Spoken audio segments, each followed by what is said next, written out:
Welcome back to Channels Business Global with me, Juliana Olayinka, from our studios here in London.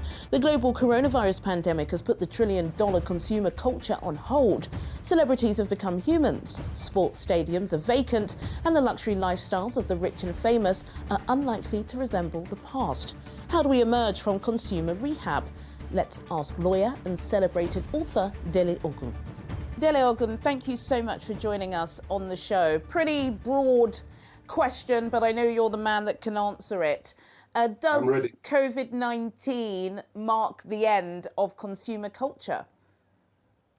I think it does. I think we are moving to a new world. I think we've got to come to terms with the fact that we're not going to return to the world as it was.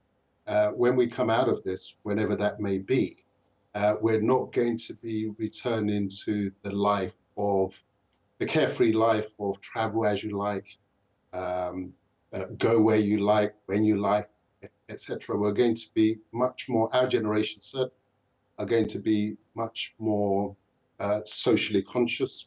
This distancing will remain a feature of our existence. So I can't visualize us going back to the football stadiums and sitting there in great numbers and the hugs and all the rest of that. I simply can't visualize it now. I can't visualize carefree air travel. Yes, you can wear masks to an extent, but I'm not sure that's going to be enable us to get back to the way that it was. So we all got to adjust to the fact that this is a new reality, requiring new disciplines and new value systems as well. I want to pick up on one point you just raised about football stadiums and the aviation industry, particularly the aviation industry, because there are so many job losses. BA, 12,000 jobs, Ryanair, the budget airline, 3,000. Virgin just this week have said they're going to be losing 3,000 and not returning to Gatwick.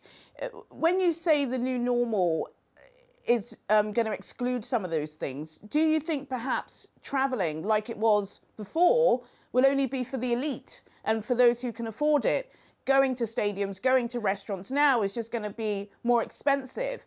So it's really the worst off, as in most cases, who are most affected. That's right. The cost of that way of life is going to rise because the numbers that can be accommodated is going to reduce. And so therefore, the unit costs of those who are flying, those who are going to the restaurants, etc., is going to upscale because the life of consumerism, global consumerism that we were enjoying, was one where the cost of access to all of these things was being driven down, such that there was space for everybody. But now they're not going to be able to pack flights with 360, 400 passengers.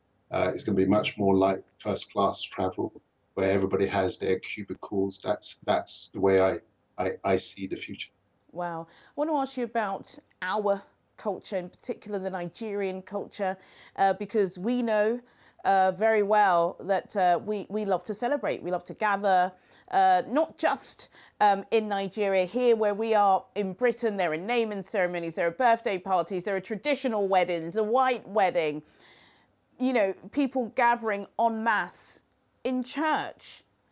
How are people going to embrace that new normal when they're so used to that? Doesn't this have an impact on mental health? Absolutely. I mean, we more than perhaps anybody else are a social people.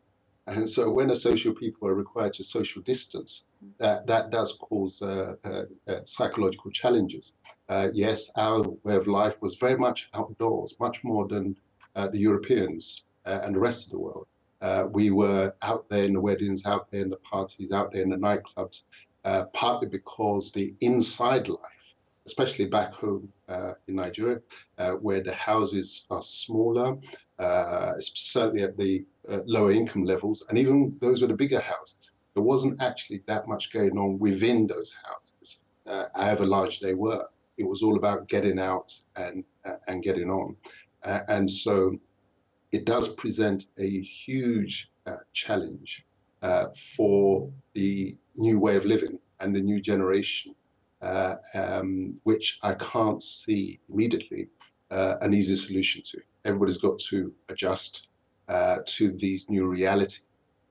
Let's focus a little bit, Dele, on the continent. There have been some really grim figures, from the IMF, the World Bank, the European Union, all of the leading charities like Oxfam. They're saying, gosh, if COVID-19 hits the continent, it's going to wipe out millions of people. It's going to cost billions of dollars. We've all got to come together. It's not really happened. But something has happened that you definitely feel as if, things have been unmasked. The level of spending, the small level of spending in the health system has been exposed. There are also criticisms as well about the lockdown measures, particularly in Nigeria, where some commentators were saying, why are you copying and pasting what the West is doing when it just cannot be applicable to your people?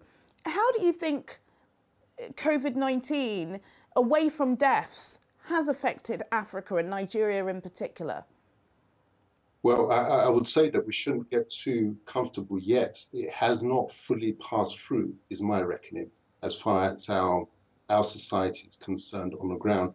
Plus, we've always had the problem of knowing what's going on within our society. We don't know how many we are. We don't know where everybody is. And so data and statistics has always been a challenge. What the pandemic has done is to put a big focus on the health sector. And it has brought to the fore the deficiencies in our setup. When that peak comes, will our health system be able to pass the test? That will be the real challenge for us. And also going forward, there's now going to be globalization was all the rage. Open doors, everybody travel, come in and out, as you like, come and study over here, come and holidays over here, etc. In the new world ahead, that globalization is going to be a thing of the past. People are going to go back to blocks, and they're going to be areas of safe travel where the health systems have passed the test.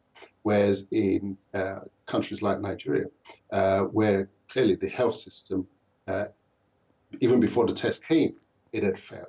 And so we're going to have a special challenge when the doors open. Wow, that's something that I think we can all see happening before our eyes.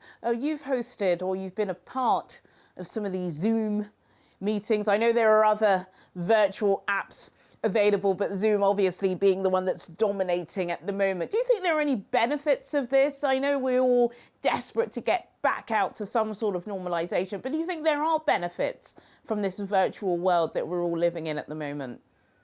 Well, I think we've all discovered new ways of doing things that we never really thought about before. We always thought, even on this travel, we always thought that you needed to get on a plane and fly across the world in order to go and see your friends, relations, etc.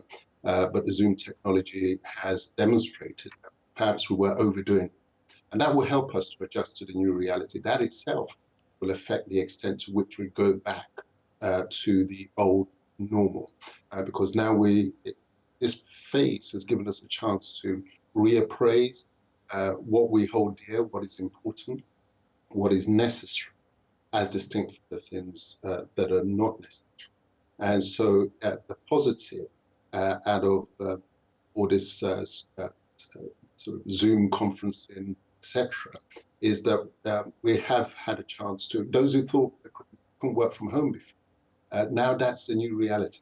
And I can't see us all wishing to rush back to the offices. That's going to have serious implications for those who are in the commercial business, because there's going to be masses of surplus commercial space, and which will have the general economic impact as well. And because we've in Nigeria been content to be dragged along by the rest of the world like a vehicle on tow, such that whatever is going to impact the rest of the outside world is definitely going to have a huge impact on us, such that the economic crisis that is unfolding over in the West, it's a delayed time reaction, but the impact is going to be ginormous on the ground over there. Gosh, well, Dele Ogun, it's hard to argue against that, isn't it? Dele Ogun, thank you so much for joining me on Channel's Business Global. Well, sadly, that's all we have time for today, but do get in touch with your comments and suggestions. I'll see you at the same time next week for more in-depth business analysis on Channel's Business Global. Goodbye.